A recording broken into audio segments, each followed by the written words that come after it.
National Library Week is celebrated across the country. Here in Irvine, the Irvine Valley College Library and the OC Heritage Park Library are partnering, bringing the California Center for the Book to Action program.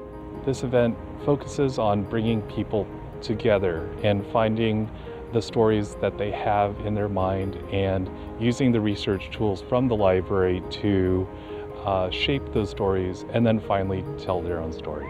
3 speakers featured, suggesting tools to get thoughts on paper. And I think we're like that too. We've had interesting experiences, learned a lot, and we hate to see it go when we pass on. Speaker and author Dawn Thurston shares easy ways to get started. Maybe it's just a story about how they met their spouse, or a story about what it was like to become a parent for the first time. And so by approaching it that way, rather than thinking long-term whole life stories, then it seems more feasible, something that they could possibly do. Dick McFarlane speaks on studying family history, genealogy. He recalls when his interest began.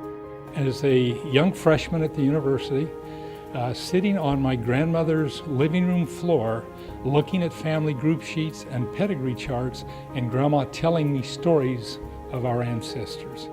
And so from there, it gave me the desire to learn more. Through Dick's personal research, he's learned applications and ways to navigate, which make finding family history easier. You can find the same kind of information in Ancestry, Find My Past, My Heritage.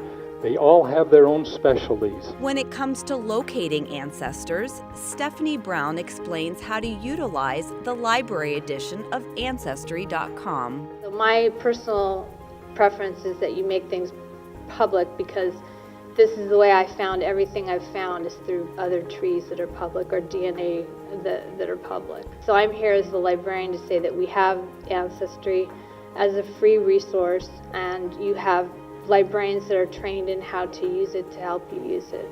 Stephanie tells us there's more to this website. Another thing you can do with Ancestry.com is submit your DNA, and it will match you with your relations. So you may find out a second or third cousin or beyond that. And at that point, you're able to look at their family trees and maybe find a connection to your own.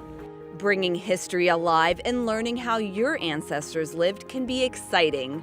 So in order to pass this on to future generations, the idea is to document your own history as well. It's not that hard, and it's something to leave to your grandkids. It's something that they'll appreciate. For Irvine Scene, I'm Jacqueline Twegg.